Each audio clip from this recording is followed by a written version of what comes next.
So more than 5,000 elderly Kenyans are to share a payout from the British government worth almost £20 million.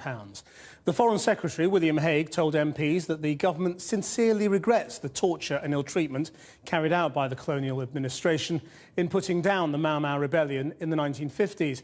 But he said no precedent had been set for claims from other British colonies.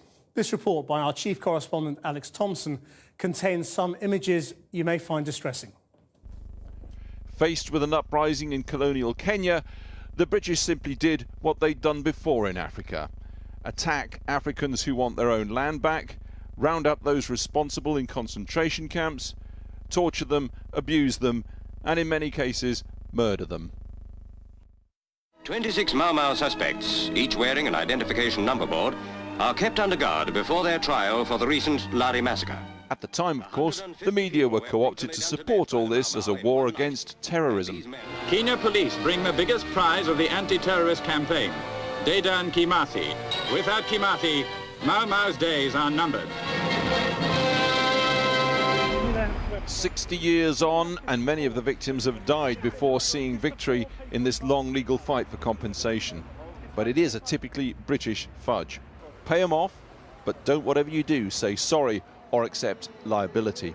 The British government recognises that Kenyans were subject to torture and other forms of ill treatment at the hands of the colonial administration. The British government sincerely regrets that these abuses took place and that they marred Kenya's progress towards independence. Torture and ill treatment are abhorrent violations of human dignity which we unreservedly condemn. So they're singing in the aisles today in a Nairobi hotel where the victims gathered. A £20 million payout. It's around £3,000 each.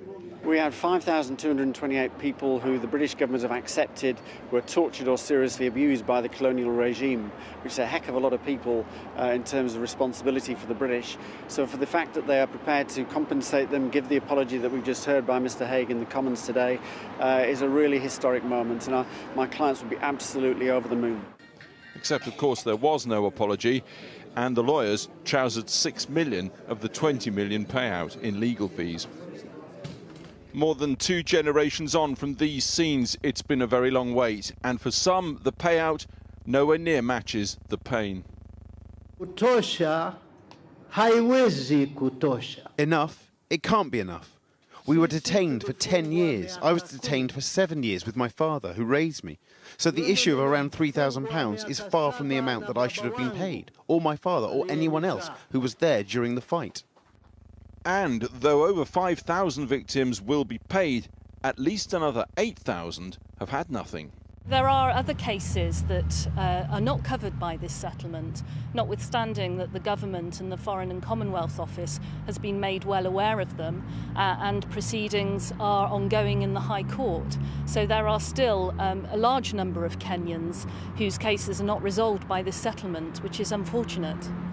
Could be these cases too may come up against the Foreign Office, which claims to understand the excesses of the British Empire, yet fought this case every inch of the way.